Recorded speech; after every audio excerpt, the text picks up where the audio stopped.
67 కోట్ల మంది వానరులు మహావీరులైనటువంటి వారు రామలక్ష్మణులతో కలిపి పడిపోయారు.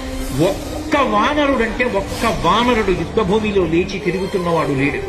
ఇంద్రజిత్ శక్తి తెలుసు కాబట్టి విభీషణుడు వెళ్ళిపోయాడు, దొరకలేదు. స్వామి హనుమ ఏ అస్త్రము చేత బంధింపబడదు కాబట్టి హనుమ ఒక్కరే ఉన్నాడు. అందరిలో పెద్దవాడు, బ్రహ్మ యొక్క అంశలో వచ్చినవాడు జాంబవంతుడు నేల మీద పడిపోయి ఉన్నాడు.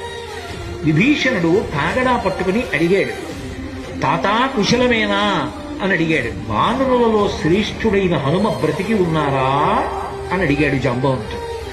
విభీషణుడు అన్నాడు, తాత నువ్వు అడగవలసినది రామలక్ష్మణులు కుశలముగా ఉన్నారా అని అడగాలి. హనుమ కుశలముగా ఉన్నారా అని అడిగారేం తాత అని అడిగారు. మొత్తం వానరులు రామలక్ష్మణులతో కలిసి పడిపోయినా కూడా నష్టం లేదు. హనుమ ఒక్కరు బ్రతికి ఉంటే మళ్ళీ అందరూ బ్రతుకుతారు.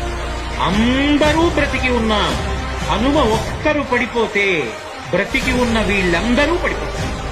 అందుకే నేను హనుమ బ్రతికి ఉన్నారా అని అడుగుతున్నాను. వంగి జాంబవంతుడి పాదములు పట్టుకుని తాత హనుమ నీ కుశలం అడుగుతున్నాడు, నమస్కరించుతున్నాడు అన్నాడు. కైలాసము పక్కన వృషభము అనబడేటటువంటి పర్వతం ఉంది. అక్కడ పరమశివుడు తన యొక్క త్రిశూలాన్ని ధనస్సుని నిలబెడతాడు. అక్కడే ఆదిశేషుడు ఉంటాడు. 2 పర్వతముల మధ్యలో ఓషధీ పర్వతం ఉంది.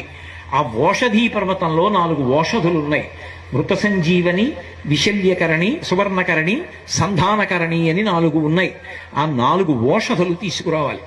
నువ్వు వెంటనే ఆ ఓషధులు తీసుకొస్తే వానరులు బ్రతుకుతారు. ఒక గుజుటున బయలుదేరి కైలాస పర్వతం దగ్గరికి వెళ్ళిపోయారు. ఈ స్థానములన్నీ చూశారు. వృషభ పర్వతం దగ్గరికి వెళ్లారు. 2 పర్వతాల మధ్యలో ఓషధీ పర్వతాన్ని చూశారు. ఓషధీ పర్వతం హనుమ వస్తున్నారు, ఓషధుల్ని తీసుకెళ్లిపోతారని కనపడకుండా వాటిని దాచింది.